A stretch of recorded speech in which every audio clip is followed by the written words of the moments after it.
For generations, the World Cup was simple.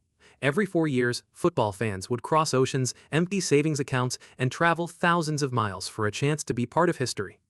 The tournament wasn't just about watching football. It was about belonging to something bigger than yourself, a global celebration where borders disappeared and football united everyone. But only days before the biggest World Cup ever created, an uncomfortable question is spreading across the football world. What if fans simply don't come? Not because their team failed to qualify, not because they stopped loving football, but because they no longer believe this tournament was built for them. Across Europe, supporter groups are staying home. Travel bookings are falling. Hotels are reporting weaker demand than expected. Online communities calling for boycotts are growing larger every week. And for the first time in modern football history, FIFA is facing a threat it cannot solve with marketing.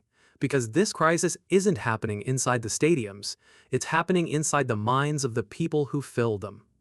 For years, FIFA promoted 2026 as the greatest World Cup ever assembled: 48 teams, 3 host nations, more matches than ever before, more opportunities for fans around the world to participate. It sounded like football's ultimate celebration, but bigger doesn't always mean better. What FIFA underestimated was how quickly excitement can turn into frustration when supporters begin to feel excluded. Ticket prices climbed, travel costs exploded, accommodation became increasingly expensive, then came uncertainty around visas, border policies, and entry requirements. Suddenly, attending a World Cup felt less like a dream and more like a financial gamble. For many supporters, the problem wasn't one individual decision, it was the accumulation of many decisions, each one making the tournament feel slightly further away from ordinary fans. Then something unexpected happened. Different groups, from completely different backgrounds, started reaching the exact same conclusion: stay home.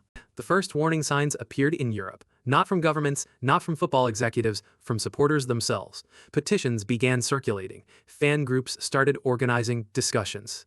Online communities dedicated to following their national teams suddenly became places where supporters debated whether attending was even worth it anymore. Then, the conversation reached football institutions. Senior officials from some of Europe's most influential football federations began publicly discussing boycott scenarios.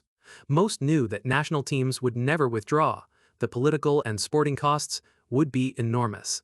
But they didn't need teams to withdraw for the message to spread. The goal wasn't to stop the tournament, the goal was to expose dissatisfaction, and that message was spreading faster than FIFA expected. What had started as isolated frustration was becoming a broader debate about the future of football itself. But then, things got worse. Because criticism wasn't only coming from supporters anymore. Former insiders began speaking out. People who had spent years inside football's governing structures started publicly acknowledging concerns that many fans already felt. Suddenly, the narrative changed. This was no longer just angry supporters complaining online. The criticism had legitimacy. It had credibility, and it had visibility. Every statement generated headlines. Every interview fueled new debates. Every criticism reinforced the same idea.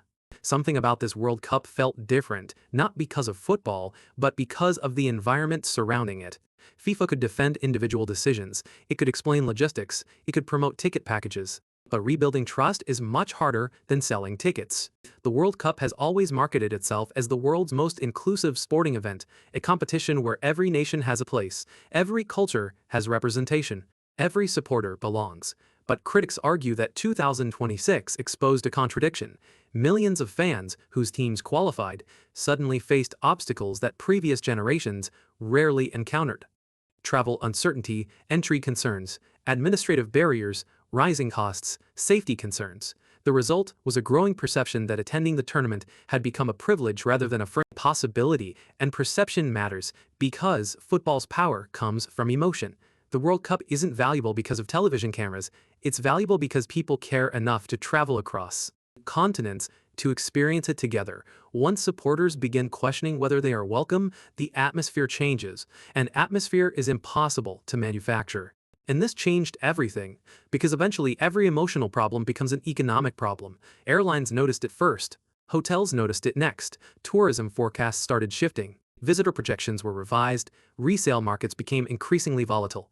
Host cities that had spent years preparing for enormous waves of international visitors suddenly faced uncomfortable Questions. What if attendance doesn't match expectations? What if fans choose television instead of travel? What if football's biggest event no longer guarantees football's biggest crowds?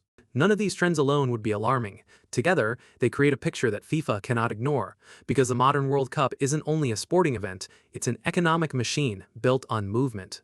People moving between countries, between cities, between stadiums. If fewer people move, the entire model feels the impact. What FIFA didn't expect was that the biggest threat to the tournament might not be political at all. It might be emotional, because football has always depended on something that cannot be measured on a balance sheet. Atmosphere. Think about the greatest World Cup moments in history, the noise inside Johannesburg in 2010, the sea of Argentine supporters in Brazil, the passion of Moroccan fans in Qatar, the streets filled with singing supporters hours before kickoff.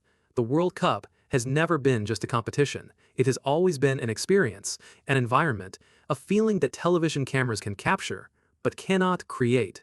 That feeling only exists when fans travel, when cultures collide, when thousands of people from different countries share the same streets, the same trains, the same stadiums, and the same emotions. That is why some host city officials have quietly expressed concern. They are not worried about whether matches will happen, they are worried about whether the atmosphere will feel like a World Cup, because there is a major difference between a stadium that is technically full and a stadium that is alive.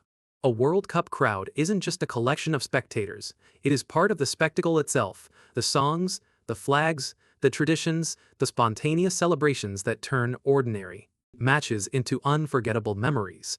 If enough international supporters decide to stay home, the tournament could still succeed commercially. Television audiences will remain enormous. Sponsorship deals will still be honored. The trophy will still be awarded, but something less visible could be lost. The unique international atmosphere that transformed previous World Cups into global festivals. And if that atmosphere fades, even slightly, it raises a question FIFA never imagined asking. Can the biggest World Cup in history still feel smaller than the ones that came before it? What FIFA fears most isn't a boycott, it's a precedent, because every World Cup depends on trust. Fans trust that attending will be worth the cost. Sponsors trust that stadiums will be full. Host cities trust that visitors will arrive. Governments trust that football will deliver economic benefits. Once that trust weakens, future tournaments become harder to sell.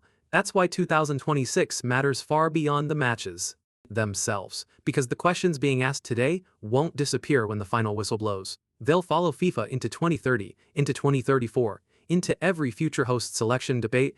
Was the tournament accessible? Was it affordable? Was it welcoming? Those questions will shape football's future long after the champion lifts the trophy. The 2026 World Cup will happen, the goals will be scored, the stars will shine, the trophy will be lifted.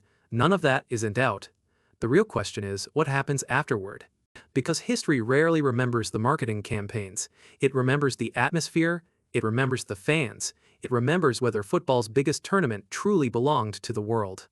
FIFA may still deliver a successful World Cup, but success is measured by more than attendance figures and television ratings. It is measured by trust. And right now, trust is exactly what football's governing body is struggling to protect. The boycott movement may never stop a single match, but it has already forced the football world to confront a much bigger question. Who is the World Cup really for?